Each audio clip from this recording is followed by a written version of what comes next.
Once upon a time, there was an old man named Manasseh.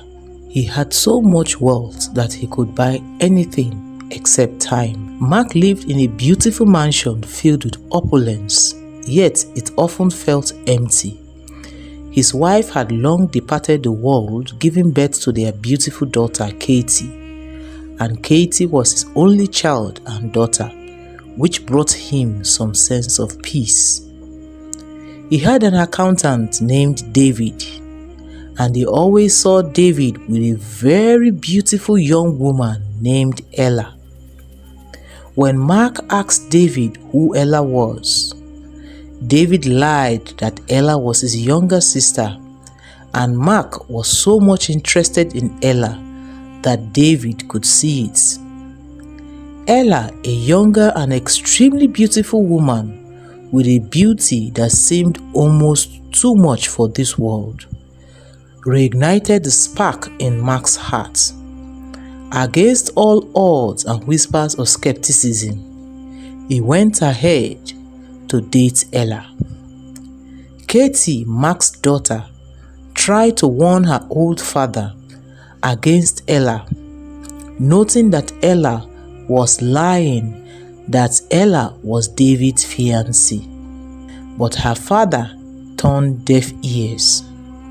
She told her father that Ella was planning to ruin his life, but her father didn't listen and went on to marry Ella, hoping to grasp at some happiness which seemed within his reach, but fate had other plans for him.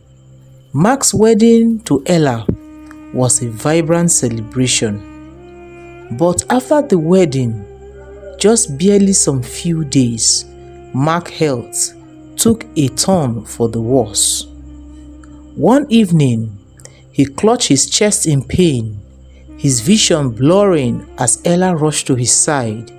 His cries echoed through the mansion as the great Manasseh drew his last breath and left this world. The funeral was a grand affair, befitting a man of his stature. Ella wept inconsolably, and so also did Katty. But later that night, David the accountant was consoling Ella and also was kissing her just to console her. Some few weeks later, Ella married David, to the shock of everyone in the house. The whispers among the staff turned into murmur of betrayal. Katty, Mark's daughter, was devastated and cried for weeks for the loss of her father. Ella had managed to make Mark sign over his wealth to her, including the mansion, before Mark died, and so she now became the new heiress to her late husband's fortune and not Katty, Mark's daughter. But in his will before Mark died, there was a clause. Katty and the other staff in the villa knew that something was up and that Ella killed Mark just to get his fortune, but there was no way to prove it. Far away from Mark's house was a small dilapidated home, far away from the grandeur of Mark's mansion. Zadok, a farmer, lived a modest life with his wife Joy and their young son Sam. But one fateful night, Zadok collapsed from a heart failure and from the stress of living, and he died the same night that Manasseh died. Zadok's soul went to heaven while Mark was wandering around and quickly entered into Zadok's body, and Zadok came alive. When Mark awoke in Zadok's body, he was disoriented at first.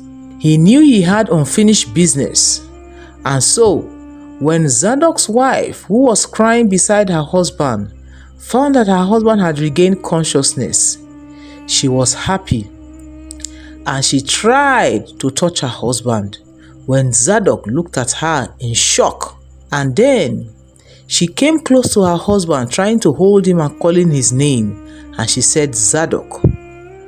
Mark, now in Zadok's body, responded, "I am not Zadok. I am Mark. You are mistaking me for someone else."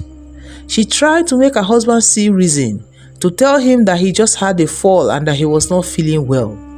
Mark, still disoriented and did not know what had happened, that he had occupied the body of Zadok, ran far away from her. Little did Zadok's wife know that that man in her husband's body was not her husband, but Mark, the old man who had occupied her husband's body. Mark, now living in Zadok's body, stood outside the towering gate of a mansion that was once his. The sight of the estate illuminated by the golden lights sent a pang of pain and betrayal through him. His former life was still inside there, buried under the lies and deception, and he was determined to dig it up, to find out why he died and how he died. Using this new identity and body, Mark applied for the position of a driver in the mansion. Ella, now the madam of the house, had now fully immersed herself in her new role as the new lady of the house, didn't even glance at Zadok while he was taking his interview. Her focus was on maintaining her newfound status and controlling those beneath her. David, the accountant, her new husband, conducted the interview with a smug of superiority in the air, and Mark recognized the cold cunning in the man's eyes. David then said to Mark in Zadok's body, "I will give you a trial period," scribbling down something on a notepad, "but please, no funny business. You are here to keep your job and just keep quiet." Mark, now Zadok, nodded and agreed, but he concealed a growing anger simmering within him. Mark, now Zadok, spent his days observing Ella and David from the shadow. He quickly gained the trust of the household staff by being humble and hardworking, but it pained him to see his daughter still grieving for her father. Oftentimes, Mark, now Zadok, will wander in the garden and notice his daughter wandering alone in the garden, and her sadness was too much to bear, but he could not reveal himself to his daughter. Mark wanted desperately to go and comfort his daughter Katty, to reveal who he truly was, but he knew the truth would sound like madness, and so he stood in pain watching his daughter suffer. Mark, now Zadok and disguised as a driver, tried all he could to uncover the truth about his death and to reclaim the life and love he had once lost. The sight of Ella brought a mix of longing and suspicion. Her beauty still captivated him, but her actions after his death made him distrust her, especially after quickly marrying David, the accountant. Late one night, Mark overheard the conversation between Ella and David in the study. He crouched outside the door, his heart pounding as he strained to hear. And then David said to Ella, "It's been months and no one suspected a thing," he said with a smug. "We have played our cards perfectly." David chuckled. "That old fool did not see it coming. I mixed the poison in his wine and he drank it. It was too easy. It was an easy kill. And now, the fortune is in your name and we'll both own it. We are unstoppable," said David to Ella. And then Ella said, "I will get the lawyer to overrule whatever clause is in that will so that I can have it all to myself." Mark, now Zadok, still listening at the door.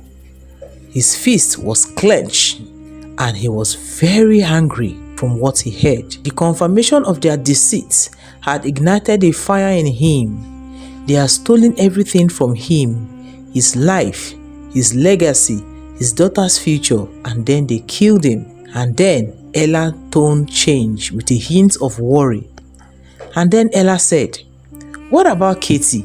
She has been snooping around, asking too many questions. And that new driver, there's something strange about him, but I can't tell." David, the accountant, waved his hand off and said, "Relax. Katty is just a grieving girl and the driver is nobody. If they become a problem, we'll handle them. Mark then realized that he needed to act quickly before they harm his daughter. Meanwhile, Ella found herself drawn to Zadok, the new driver. She felt an airy familiarity towards him as he awakened desires in her that she could never explain. Despite her marriage to David the accountant, she still wanted to have an illicit affair with Zadok, unaware of his true identity. But Zadok refused. When she insisted, Zadok asked about her husband, and she said she was tired of David, her husband, and his interferences in her life, and she would poison him to take him out of the picture so that she would marry him. This made Mark, now Zadok, so angry, and he warned Ella to stay away from him even if he was a driver. But this made Ella so bitter and angry that an ordinary driver dared to resist her with such beauty. Who was he? She thought, very angry at what he did to her. Mark's suspicion about his own death deepened. Could Ella have also poisoned him too? He dug through the old medical record and personal belongings, piecing together the events that led up to his demise. To his surprise, the truth was far complicated than he thought. One evening, Katty dropped a notebook as she walked past him. Mark picked it up and called her. He said, "Miss Katty, you dropped this." She turned, her eyes still sad. She said, "Thank you," her voice heavy with sorrow. Then Mark said to Katty, "I know this must be a very difficult time for you.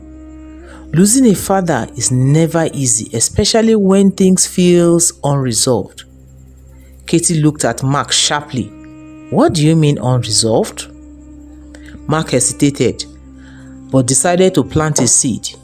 Sometimes the dead leave behind secrets that the living are meant to uncover. Katty frowned, confusion and curiosity flickering across her face. She nodded slowly and then walked away, clutching her notebook tightly. Then, Mark began to leave subtle clues for Katty, hoping to guide her towards the truth. He would sometimes slip anonymous notes under her door, hinting at her father's murder. One of the notes read, "Trust your instincts. Ella and David are not whom they seem to be. Be careful." Katty started investigating, her suspicion growing. She discovered inconsistency in the document transferred to the fortune to Ella and noticed strange behavior from the staffs who were loyal to Ella and David.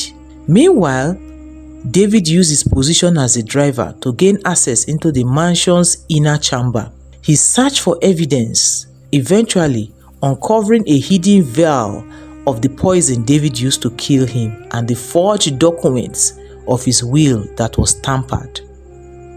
And then he decided to act.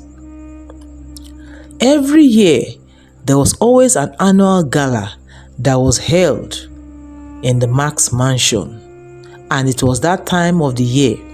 So the night of the annual gala, Mark knew it was time to act, and with the evidence in his hands, he cornered his daughter Katty into the library, and then he said, "Miss Katty, you need to trust me," he said with his voice urgent. "I know who killed your father." Katty's eyes widened. "Who are you? And why do you keep on saying this?" Mark hesitated, then whispered, "I am your father, Mark Nasser. I have returned to set things straight." Katty stared at him in disbelief. "What are you saying? This is insane. The dead do not come back." "Think about it," Mark pleaded. "Haven't you felt it? Haven't you felt something strange about me? Really look at me. Look at the evidence that I have. Look at this vial. It was used to kill me. And look at the will, the notes. Have you not been receiving snippets of documents from me?" Mark told her. "In fact, let me tell you this. Before your father died, this was the name he called you. Katty agreed. Is this not your deepest secret that only your father know? Kate agreed, and then he put on his glass and told Katty to take a deep look into his eyes. Then she knew that Zadok was truly her father. As the realization dawned on her, tears filled her. If this is true, Daddy, why did you leave me? We need to stop them. What can we do?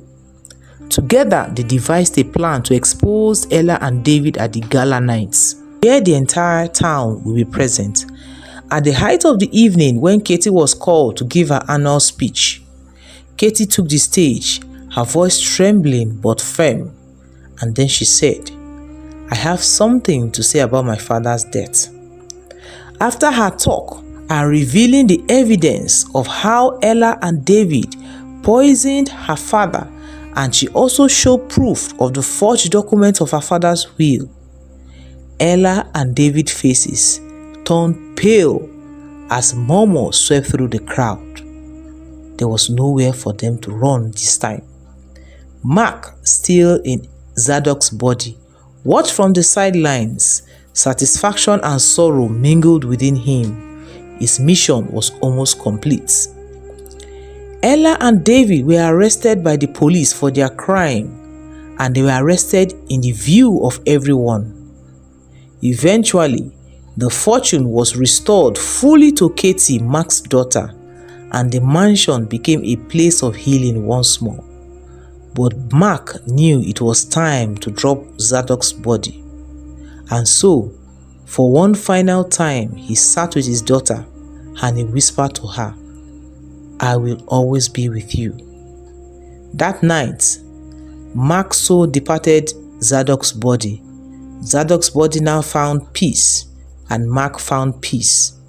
Katty, now a stronger and wiser girl, vowed to honor her father's legacy and protect the family's name. The end.